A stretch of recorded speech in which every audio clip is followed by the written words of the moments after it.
Di para sahabat itu, kaum muslimin, yang terbayang bagi mereka itu adalah infak, yang terbayang bagi mereka adalah sebuah kebahagiaan, keselamatan di akhirat yang kekal dan abadi di sisi Allah tabaraka wa taala. Semua kita boleh klaim sekarang. Kamu cinta Nabi? Cinta Ustaz. Cinta Nabi? Cinta Ustaz. Termasuk saya. Cinta Nabi? Cinta. Dapat tahunya besok di akhirat. Maka apa kata Nabi sallallahu alaihi wasallam? Amalur rajuli biyadihi. Penghasilan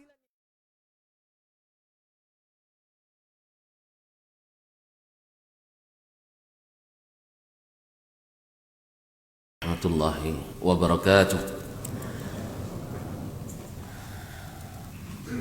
Innal hamdalillah nahmaduhu wa nasta'inuhu wa nasta'dihi wa nastaghfiruhu wa natubu ilayh wa na'udzu billahi min shururi anfusina wa sayyiati a'malina. Man yahdihillahu fala mudilla lahu wa man yudlil fala hadiya lahu. Ashhadu an la ilaha illallah wahdahu la syarika lah wa ashhadu anna Muhammadan abduhu wa rasuluh la rasula wa la nabiyya ba'dah. Sallallahu alaihi wa ala alihi wa man tabi'ahum bi ihsanin ila yaumil liqa'ih. Ya ayyuhalladzina amanu taqullaha haqqa tuqatih wa la tamutunna illa wa antum muslimun. Ya ayyuhan nas ittaqu rabbakum alladzi khalaqakum min nafsin wahidah wa khalaqa minha zawjaha wa batha minhuma rijalan katsiran wa nisaa'a wattaqullaha alladzi tasaaluna bihi wal arham innallaha kana 'alaikum raqiba. Ya ayyuhalladzina amanu taqullaha wa qulu qawlan sadida yuslih lakum a'malakum wa yaghfir lakum dhunubakum wa man yuti'illaha wa rasulahu faqad faza fawzan 'azima. Amma ba'du, fa inna asdaqal hadithi kitabullah wa khairal hadi hadi Muhammadin sallallahu alaihi wasallam wa syarrul umuri muhdatsatuha wa kullu muhdatsatin bid'ah wa kullu bid'atin dhalalah. Ma'asyiral muslimin, ma'asyiral muslimat, minal aba'i wal ummahat wal ikhwani wal akhawat wal banina wal banat, rahimanillahu wa iyyakum jami'an. Bapak dan ibu-ibu, saudara-saudara dan saudara-saudari, adik-adik dan anak-anak yang saya muliakan, yang saya hormati dan saya cintai. Alhamdulillah, Allah Subhanahu wa taala berkenan memberikan izin kepada kita untuk mendapatkan salah satu dari keutamaan dan kebutuhan utama kita, yaitu menunaikan salat subuh di salah satu dari rumahnya yang merupakan tempat yang paling dicintainya. Ahabbul biqa'i ilallah al-masajid. Tempat-tempat yang paling dicintai Allah itu adalah masjid-masjid. Dalam satu ibadah yang merupakan ibadah yang paling dicintai Allah dari hambanya, sehingga itu pula yang akan pertama ditanya dan dihisab dan dijadikan sebagai barometer, indikator, tanda bahwasanya amal kita baik atau tidak, diterima atau ditolak, yaitu salat. Dan salat yang paling berat pula, kecuali bagi orang-orang yang khusyuk, orang-orang yang beriman. Nabi katakan, athqalus salati 'alal munafiqin salatul subhi atau salatul isya atau salatul fajr. Salat yang paling berat bagi kaum munafiqin adalah salat isya dan salat subuh. Nah, semua ini adalah nikmat yang Allah berikan semoga Allah terima dan Allah lipat gandakan. Oleh itu mari kita bersyukur kepadanya, apalagi kita ikuti pula dengan atau ikutkan pula dengan majlis yang kita berharap semakin menambah ilmu, meningkatkan iman, menguatkan takwa dan menjalin ukhuwah, karena ukhuwah yang sesungguhnya adalah di atas ketakwaan. Al-akhillau yawma idzin ba'dhum li ba'dhin adu illa al-muttaqin.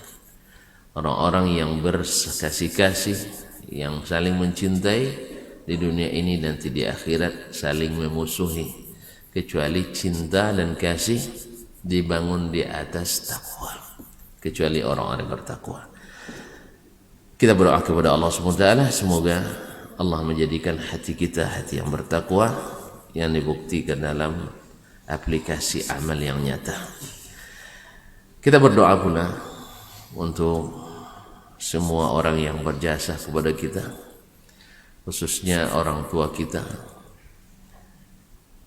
para ulama, guru dan ustadz kita, serta saudara mara kita, dan siapapun dari kaum muslimin dan muslimat pasti punya kebaikan pada kita. Setidaknya tidak ada di antara muslim dan muslimah kecuali pernah mengatakan, Allahumma ighfir lil muslimin wal muslimat. Ya Allah, ampunilah bagi seluruh kaum muslimin dan kaum muslimat. Ini jasa luar biasa yang didoakan untuk kita. Dan oleh itu kita berdoa pula semoga Allah memberikan taufik dan hidayah kepada yang masih hidup dan memberikan ampunan dan rahmat kepada yang sudah mendahului, dan semoga yang dalam keadaan sakit Allah segera sembuhkan, dan yang sehat-sehat Allah jaga tetap dalam kesehatan. Amin ya rabbal alamin. Khususnya imam kita Syafi'i rahimahullah ta'ala, semoga setiap huruf yang beliau tuliskan, setiap titik tinta yang beliau torehkan, dan setiap hikmah dan ilmu yang beliau wariskan mengalir pahalanya kepada beliau. Untuk itulah kita menghidupkan salah satu daripada karyanya yang besar ini, yaitu kitab Risalah. Ya, beliau berpahala, tapi kita ingin punya andil dan mendapatkannya pula dari apa yang beliau wariskan ini. Semoga Allah berikan taufik untuk memahaminya dengan sebenar-benarnya dan dikuatkan untuk mengikuti yang benar. Amin ya rabbal alamin. Qala rahimahullah, babu ma nazala amman dallatis sunnatu khassatan ala annahu yuradu bihil khas. Di antara dalalah atau cara memahami ayat-ayat Al-Quranul Karim, di antaranya adalah ada di antara ayat Al-Quran itu turun bersifat umum, jadi berlaku umum, maknanya khitabnya, redaksinya berbentuk bahasanya umum, artinya siapa yang masuk dalam sebutan itu tak dikecualikan. Tetapi dallatis sunnatu khassatan, tapi as-sunnah secara khusus menjelaskan ala annahu yuradu bihil khas. Tetapi sunnah menunjukkan bahwa yang umum dalam hadis atau ayat tadi secara khusus ditaksis oleh sunnah nabawiyah. Oleh itu kaum muslimin dan muslimat, berapa banyak kita mentaksis sesuatu dalam Al-Quran atau dalam hadis tanpa ada ayat yang menjadi mukhassisnya dan tanpa ada hadis yang jadi mukhassisnya, hanya dengan perkiraan, yaitu mengira lafaz ini karena mengandung dua makna, bisa diartikan umum, bisa diartikan khusus, lalu karena saya setuju diartikan khusus maka saya artikan khusus. Ini tidak begitu. Makanya macam-macam itu sudah dijelaskan oleh Imam Syafi'i rahimahullah. Kemarin dia tunjukkan bahwa siaknya menunjukkan maknanya, awal dari ayat menunjukkan makna akhirnya, tidak berdasarkan perkiraan.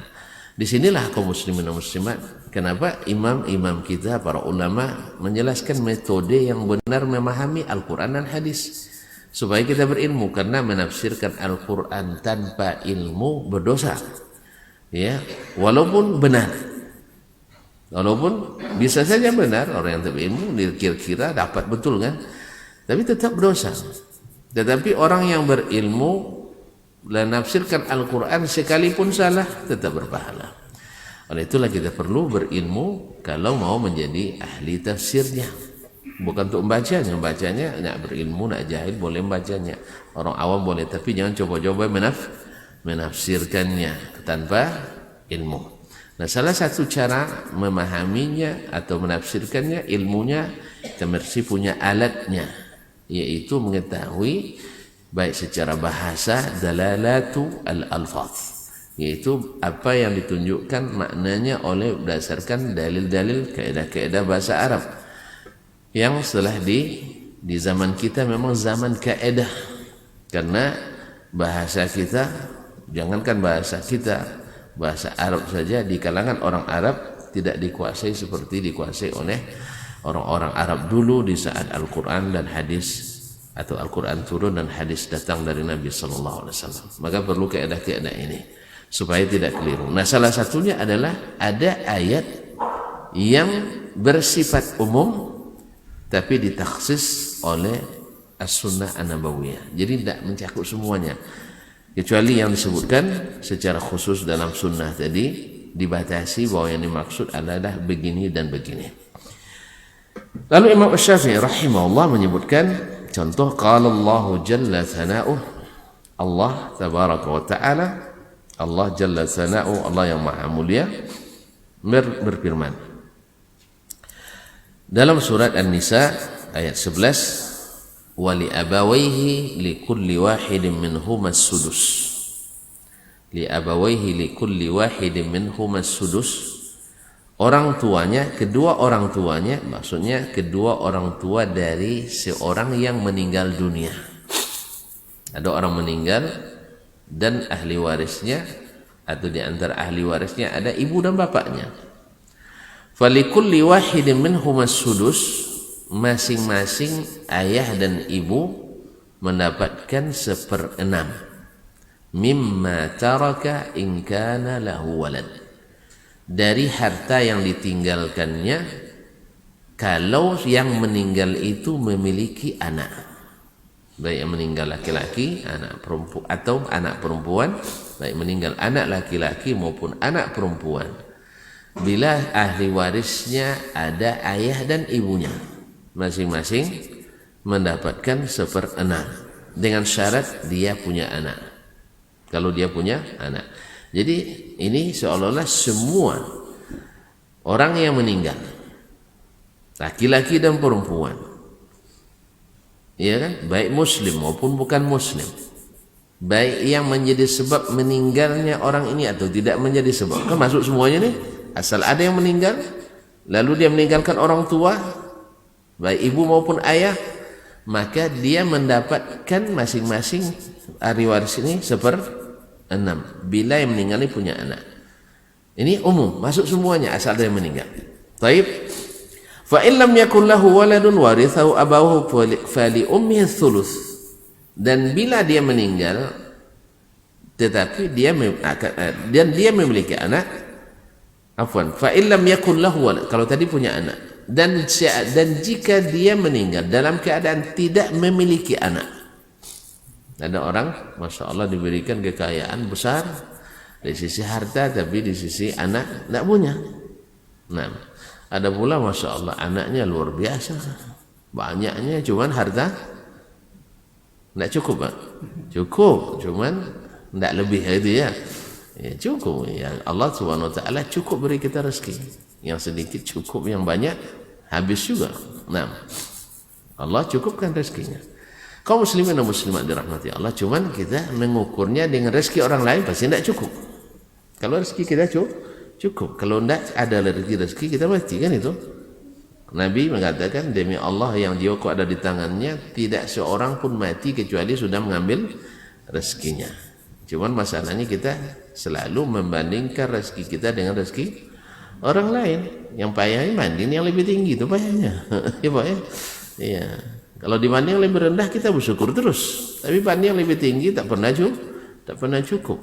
Nah, itulah makanya Nabi anjurkan kita untuk melihat yang lebih melihat ke bawah kalau masalah harta, jangan melihat ke atas. Kalau masalah akhirat, itu baru melihat ke atas supaya kita semangat. Kalau seandainya masalah dunia, lihat ke bawah supaya tetap juga bersemangat. Kalau enggak juga lesu kita.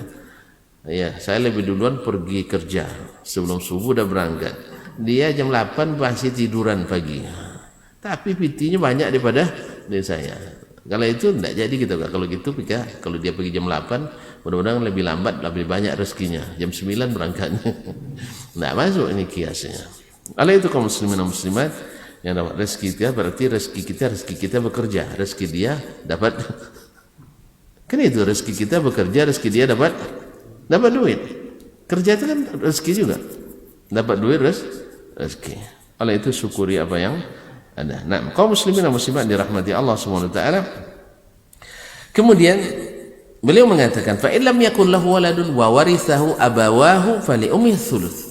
Bila dia meninggal tak punya anak dan di antara ahli warisnya ada ayah dan ibunya, diwarisi oleh ayah dan ibunya, fali ummihi thuluth. Yang punya warisannya hanya ayah dan ibunya, maka ibunya dapat sepertiga. Bapaknya berapa? Semuanya.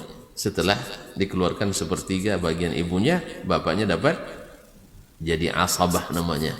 Di sisanya untuk ayahnya. Cuma asabah ini kan macam kita juga makan. Kalau prasmanan kan, yang terakhir bisa banyak dapat, bisa tidak dapat itu.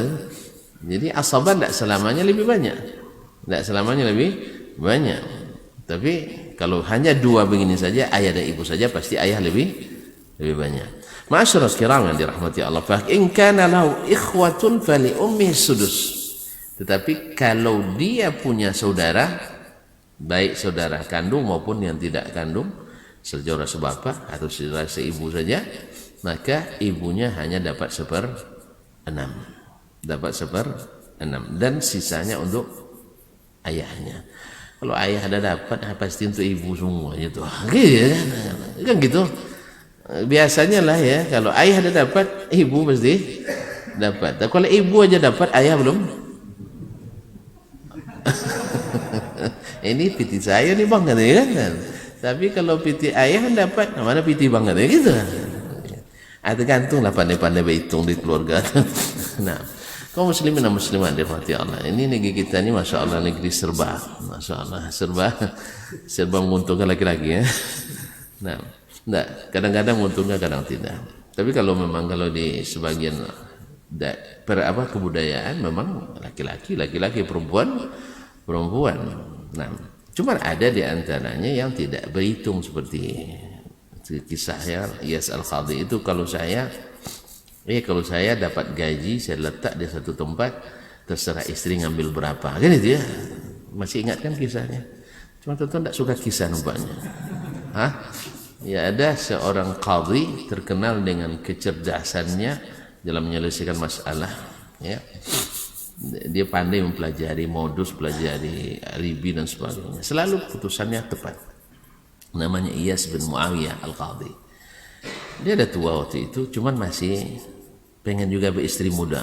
Itulah ceritanya. Melamar anak gadis, ternyata anak itu di situ ada pula anak muda yang melamar pula. Jadi badu lamaran si tua dan si pemuda. Kira-kira yang menang yang mana? Yang banyak uang enggak apa. Nah, disitulah kecerdasan dia teruji juga. Dia pandai. Lalu dia tanya sang pemuda, anak muda, barangkali untuk berkeluarga ini perlu keahlian dalam manajemen ekonomi. Kamu saya kira belum pandai. Dia dengar sama si gadis ini dari apa kan? Orang tua jangan macam-macam. Saya ahli ekonomi. 1 sen pun tak luput dari hitungan saya. Kira-kira yang di sebelah dengar apa maknanya? Ini orang berhitung sekali nih. Dah catatan poin. Bukan poin, kurang poinnya. Lalu anak muda ini bilang, jangan-jangan Pak tua yang tak berpengalaman, atau jangan-jangan tua yang tak pandai. Dia bilang, saya ekonomi keluarga itu paling sederhana. Lalu gimana?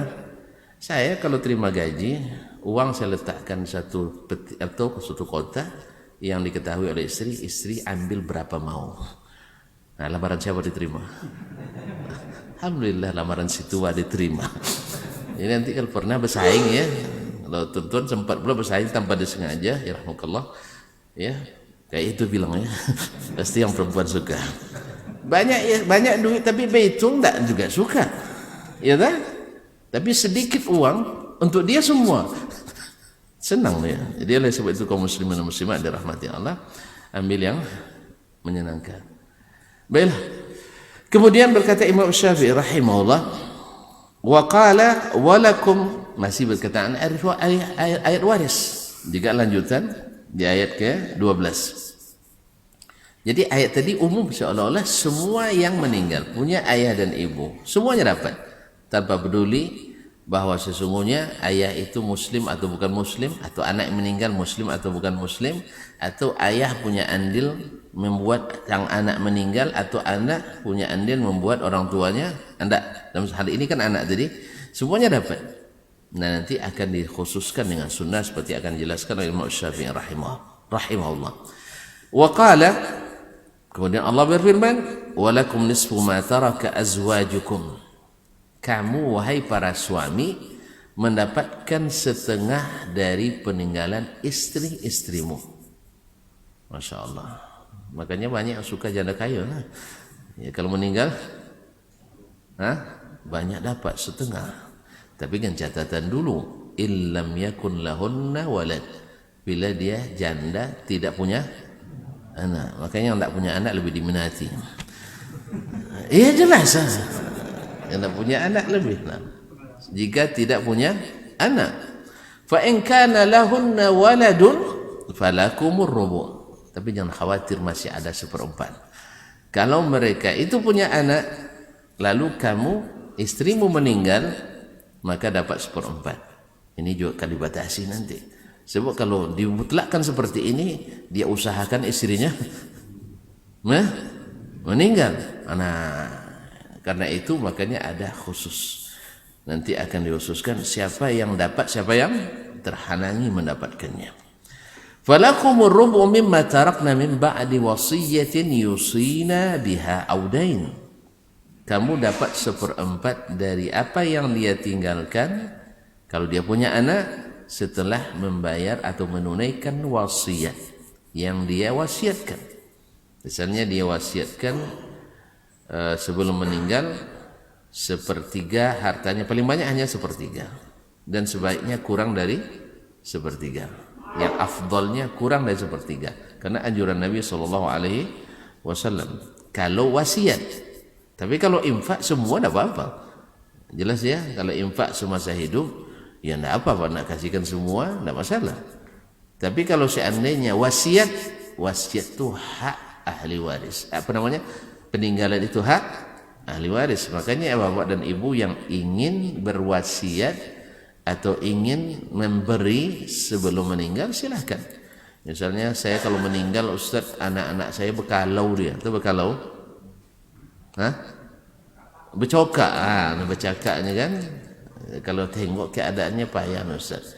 Kalau gitu semasa hidup ini bagi, ya, semasa hidup ini dibagi. Misalnya awak punya duit 20 miliar, anak cuma 2. Ini masalahnya dapat 10 miliar tambah ingin dia yang 10 miliar punya kakaknya itu. Itu masalahnya, harta itu kalau semakin banyak semakin tidak cukup. Semakin tidak cukup. Ya tak? Maka tengok yang paling payah kebaikan yang banyak-banyak, yang dikit-dikit cepat selesainya. Yang banyak-banyak ini mah lama ininya. Bukan diskusi, lama sengketanya. Selesai. Maka kalau tuan-tuan mau bagi memang semasa hidup, dan harus adil memang antara satu anak dengan anak yang lain. Tapi kalau menjelang, Ustaz, menjelang saya mati aja nanti saya bagi, tidak boleh. Kalau sudah meninggal itu hak Allah membaginya, bukan hak kita. Itu harus diperhatikan. Orang tua sering tidak, pokoknya mati ayah nanti ya bagi semua banyak ya, tidak boleh itu, tidak boleh tunaikan itu. Ya, kalau udah mati ayah bagi sama banyak, itu tak boleh. Karena wasiat ayah dengan wasiat Allah, mana yang lebih berat? Wasiat Allah. Nanti di ujung ayat, wasiyatan minallah, wasiat dari Allah. Jadi kalau ada 2 wasiat kan wajib tunaikan. Wasiat Allah dengan wasiat orang tua, mana yang lebih tinggi? Wasiat Allah SWT. Maka kalau tuan-tuan punya harta, nak wasiat, ya, tak boleh lebih dari sepertiga. Dan itu tak boleh untuk ahli waris. Jelas? Jadi makanya kalau ingin bagi semasa hidup. Oh, kalau udah bagi nanti saya payah pula makan katanya. Ya kan itu. Berarti gagal kita mendidik anak. Dah dibagi anak 10 miliar per orang, habis itu kita payah makan. Ya auzubillah. Kalau gitu jangan bagi semuanya. Jangan bagi, mau apa ukur aja lah berapa perlu untuk makan. Makanya dipilih di sini, makanya ternyata memang aset yang paling berharga itu anak, bukan harta. Ya, punya harta miliaran tapi anak sawaw, kata orang kami. Sawaw tahu? Gimana ya? Apa sawaw terjemahannya? Hah? Cilako gitu. Astagfirullah. Ya, tidak bapaknya, orang tuanya pun tidak dihormatinya. Nah, kalau yang begini kan, disitulah pentingnya kita mendidik anak kaum muslimin dan muslimat. Cuman sayang banyak yang dia orang tua tak lulus sarjana orang tua, gitu ya. Tak ada fakultas perayahan dan fakultas peribuan, tiba-tiba ada jadi ayah aja. Iya, tidak pandai, belum pernah belajar jadi ayah, belum pernah belajar jadi ibu, tiba-tiba sudah jadi ayah. Kadang belum sempat akad sudah jadi. Allah musta'an. Iya, belum sempat kadang udah mulai. La haula wala quwata illa billah. Di sinilah zaman ini khususnya, ya pandai-pandai kita. Kalau anak khususnya perempuan, kalau sudah kenal laki-laki jangan lambat-lambatkan. Bahkan anak laki-laki pun kalau sudah kenal perempuan cepat ditawarkan dan beri jaminan. Ini masalahnya anak disuruh nikah, tidak ada jaminan dari kita, takut dia. Besok kalau seandainya saya dah nikah, tidak dapat uang saku lagi dah, ya gitu. Beri jaminan kalau dia masih belum mandiri, kan masih kewajiban kita mendidiknya untuk mandiri. Oleh itu kaum muslimin itu masalahnya. Kang kalau menikah dia jajak rumahnya, kebaya jadi, berarti jadi anak dan kebaya jadi. Kalau bini orang berarti lah kadang dia, tidak usah ikut saya lagi. Anda kalau gitu siapa yang berani? Ada yang berani? Hah? Bapaknya udah banyak duit masih takut menikah. Betul kan? Udah banyak duitnya masih takut menikah. Ingin memang. Kata Nabi Hamka ada ingin tapi takut. Apa takut bang? Mobil dah 5. Iya takut mobil ditarik istri pertama. Iya takut gitu. Apalagi orang yang belum punya penghasilan, kuliah masih juga belum selesai, pekerjaan belum tentu dapat ya. Tiba-tiba ayah ngancam, kalau kau nikah putus uang kuliah, uang belanja, ya siapa berani. Nah, jadi berikan jaminan.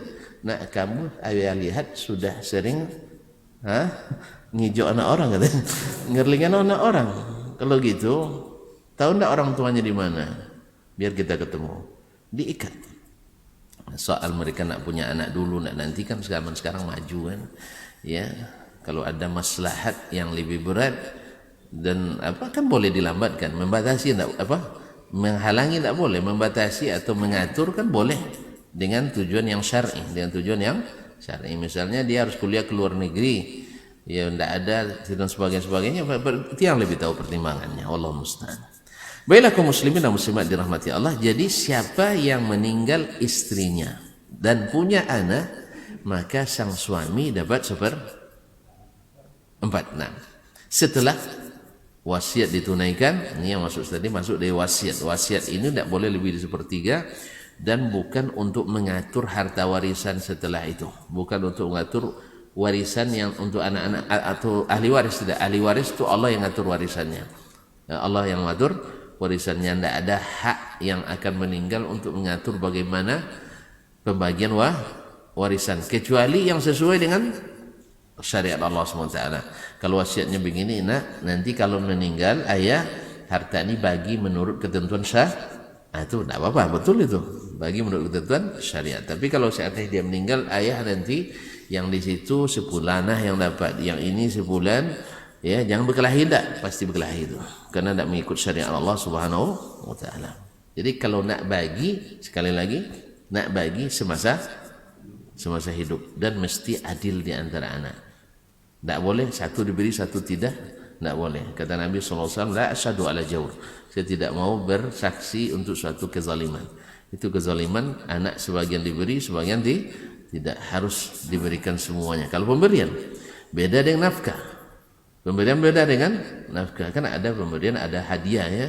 Hadiah mesti disamakan. Tapi kalau nafkah tergantung kepada kebutuhan.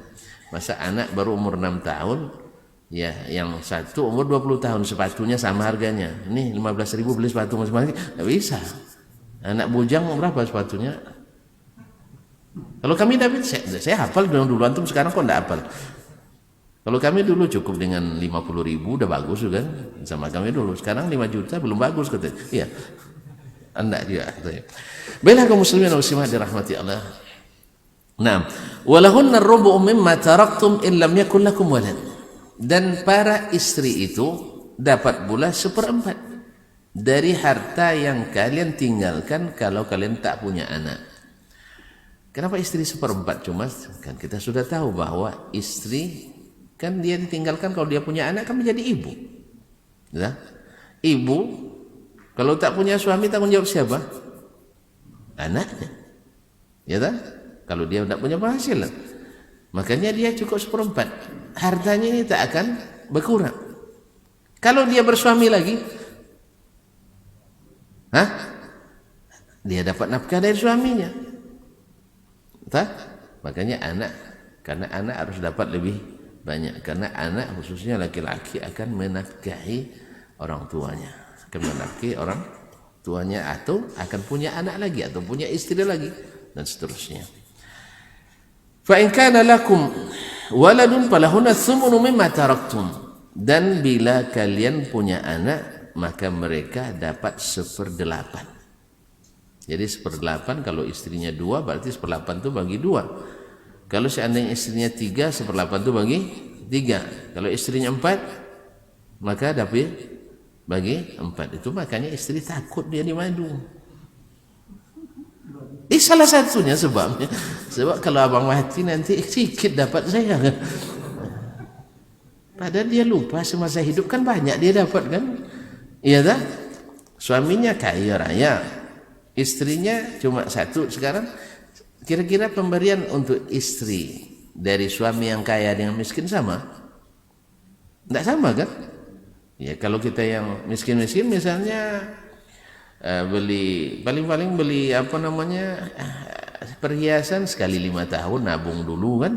Kalau yang kaya enggak, setiap pekan ganti perhiasan dia. Itu pun masih takut juga dia. Nanti saya dapat bagian sedikit. Semasa hidup dah banyak dapat. Allah musta'an.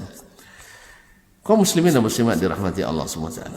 Min ba'di wasiyatin tusuna biha audain. Sama, yaitu mereka dapat 1/8 setelah dikeluarkan wasiat dan hutang.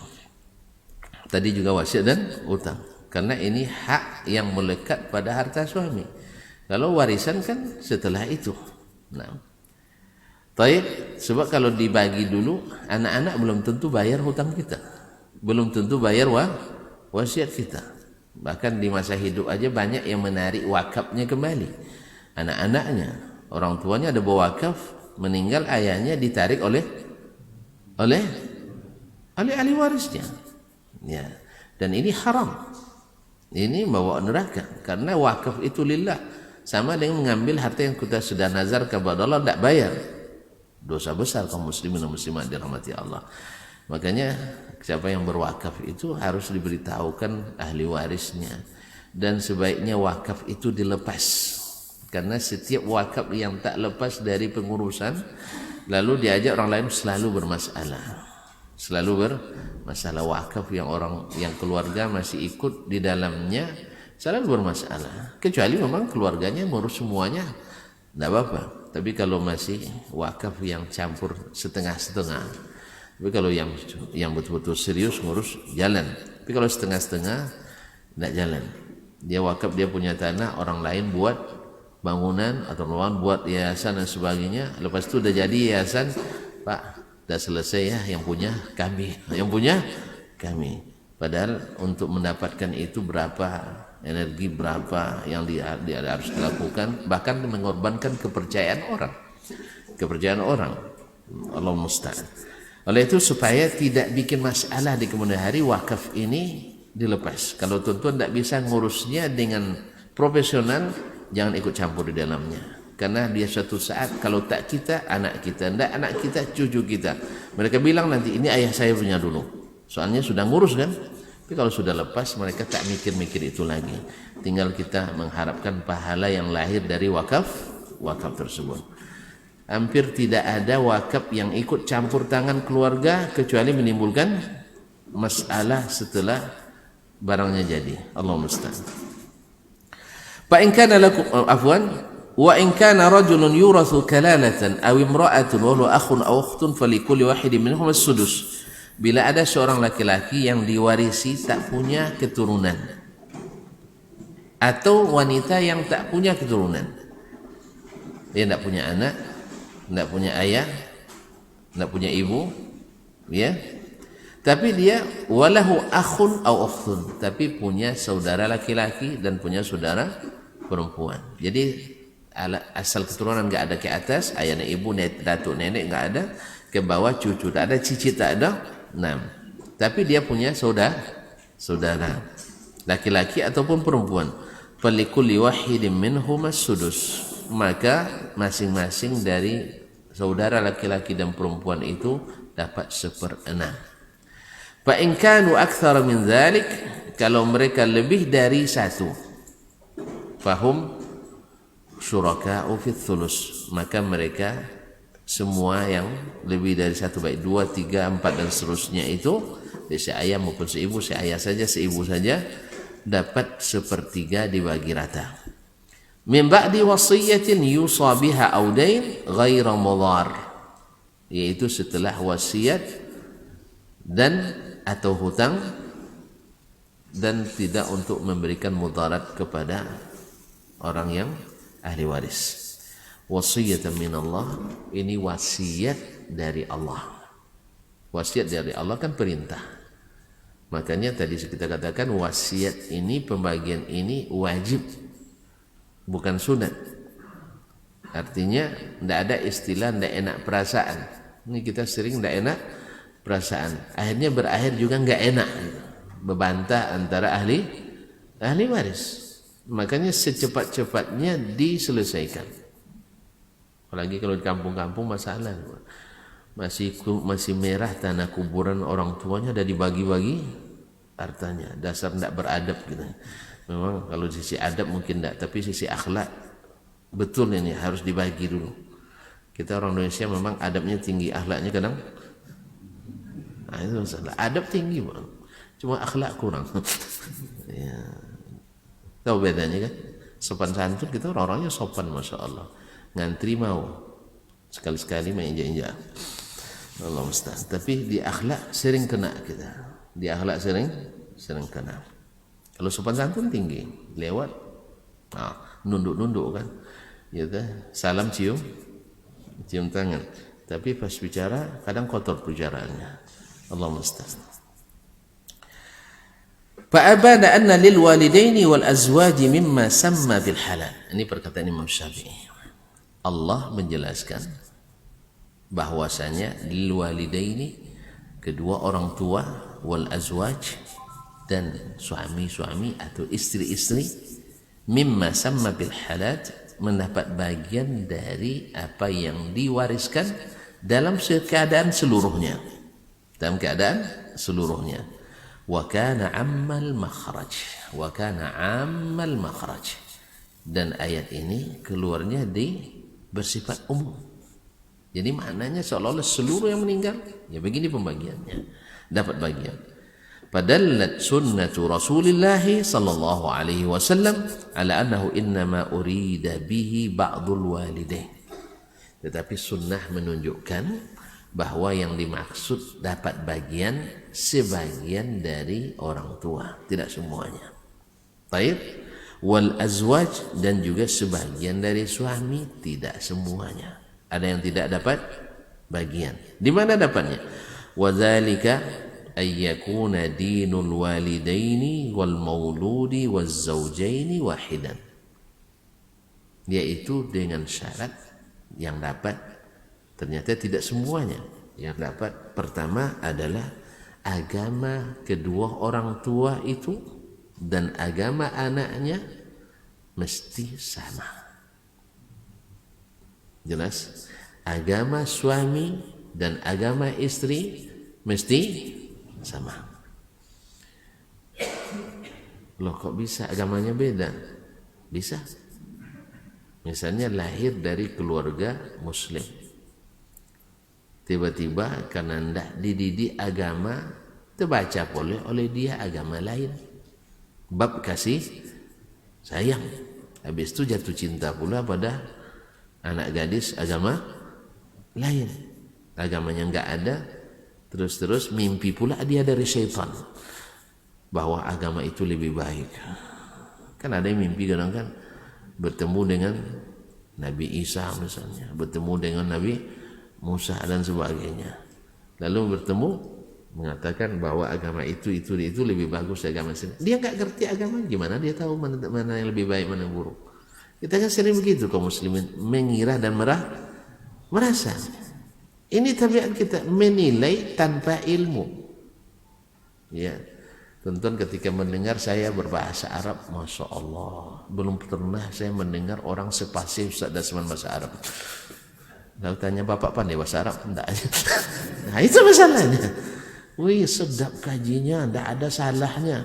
Bapak tahu dari mana? Bapak ulama? Juga enggak. Jadi kita melihatnya dari rasa. Kalau banyak bumbunya, yang suka banyak bumbu seperti rendang, ini nak kajinya.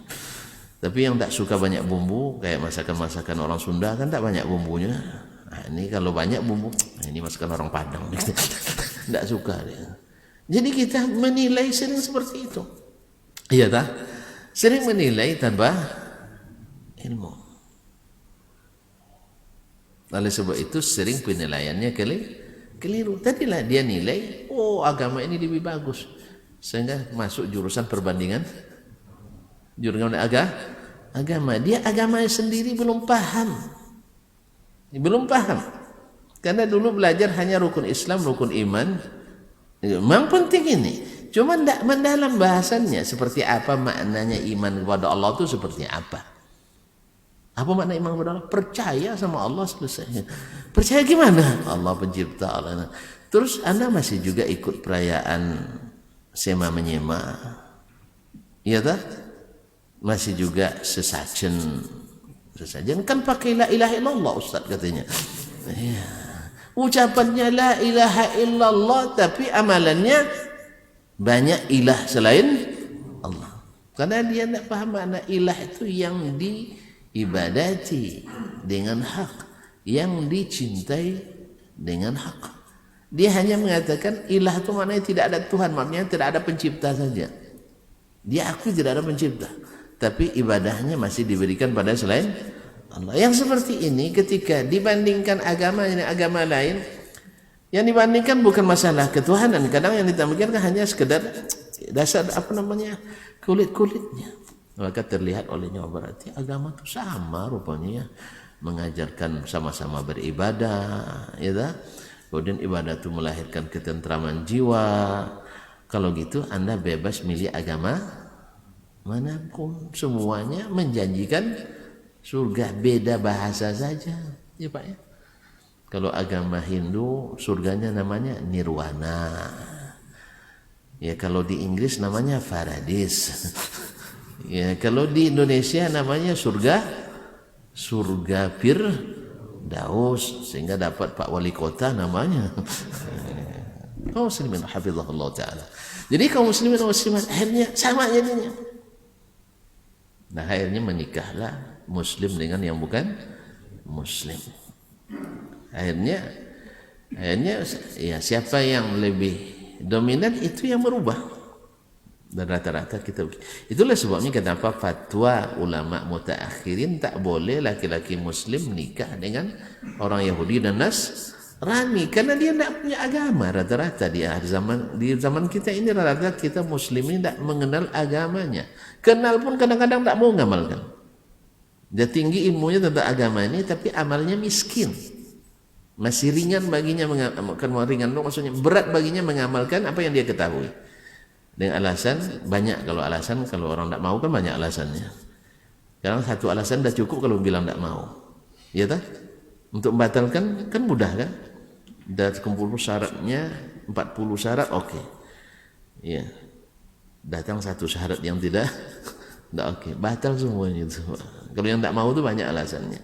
Yang mau ini yang payah. Mau melaksanakan apa yang diketahui, payah.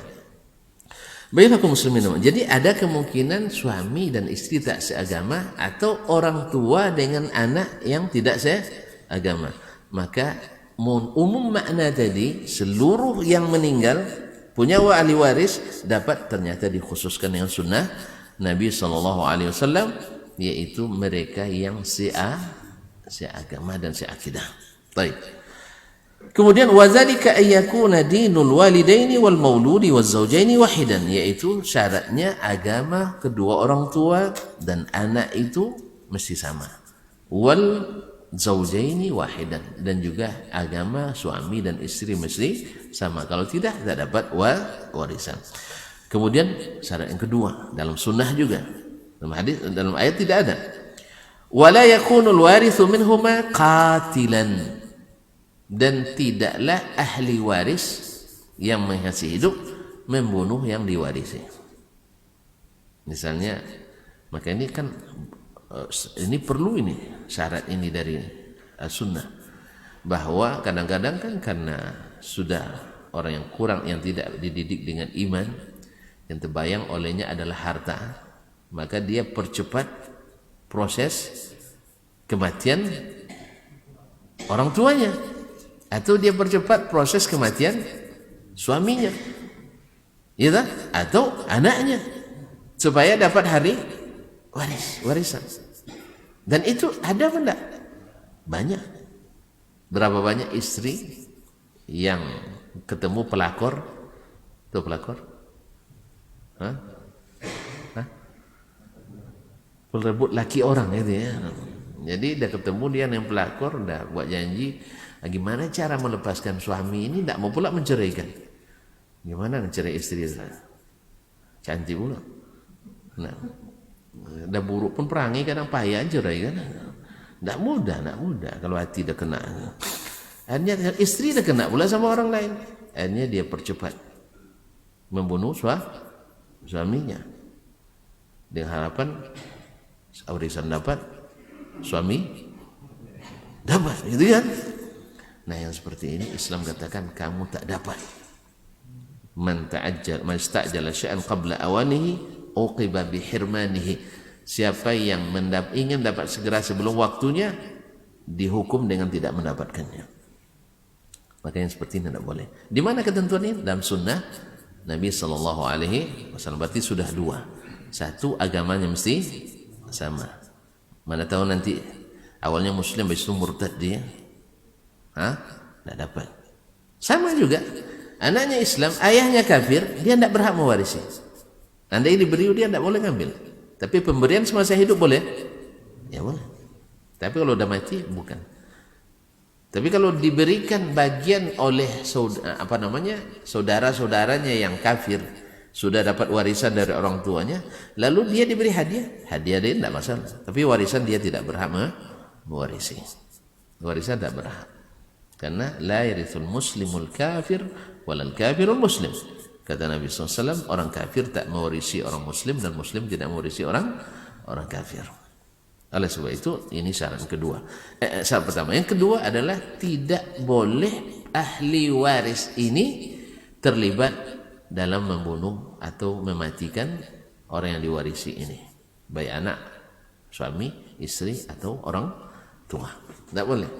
Kalau dia terlibat, baik secara langsung maupun secara tidak langsung, kan ada secara langsung kan, dia yang pelaku eksekutornya, dan ada yang tidak langsung, diupahan kepada orang lain.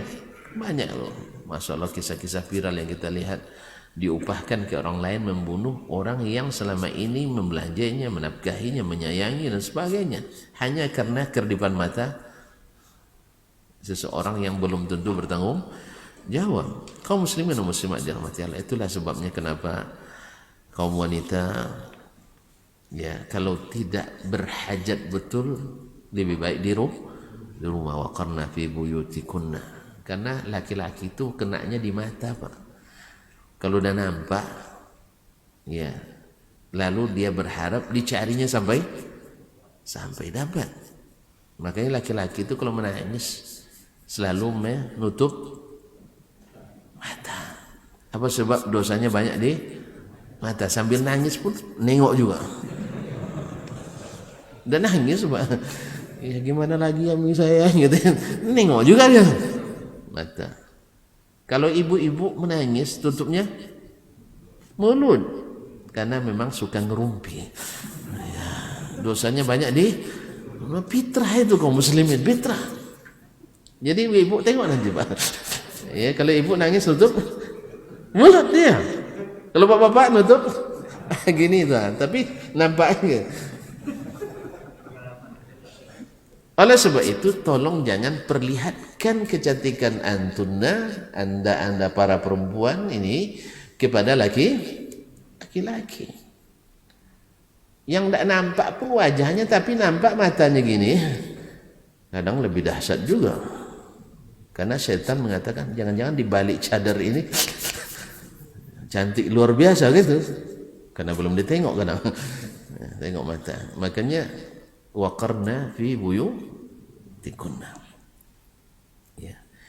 Karena masing-masing yang cinan kan yang sesuai pula. Yang ada ngaji yang bercadar nampak cantik begitu kan.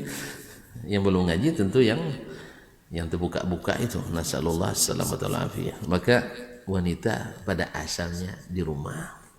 Tapi kalau ada hajat, ada darurat tidak dilarang. Ya tak?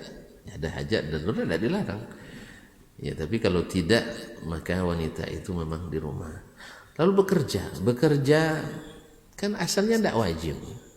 Tapi kalau memang tak ada lagi yang beri nafkah ya bekerja. Kalaupun bekerja sudah diizinkan suami, izin suami betul wajib. Cuman izin Allah harus lebih lagi. Ya, mentang-mentang sudah ibu kerja sudah izin suami, Pak. Mana kerjanya di Irian Jaya? Suami di mana Pekanbaru? Itu betul.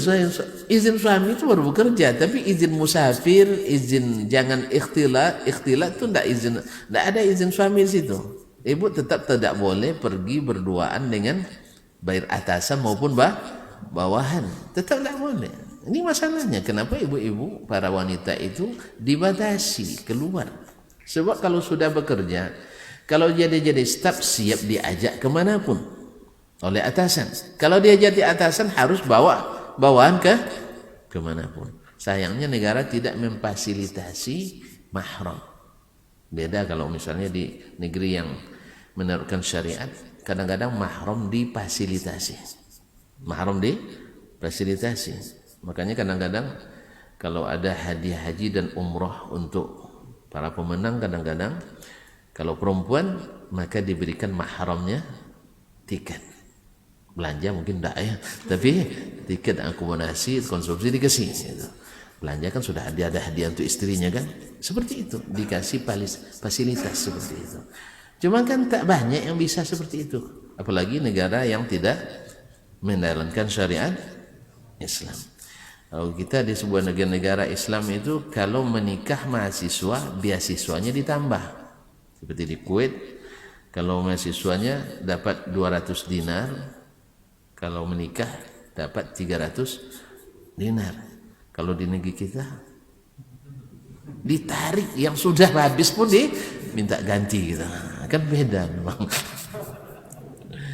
Iya Pak. Tapi kalau berzina boleh-boleh aja. Itu kan suka sama, memang nikah suka tidak sanda suka sama suka ya. Ini pemikiran hancur seperti ini kaum muslimin. Ya, kepada para pejabat tolong dipikirkan ini ya. Iya.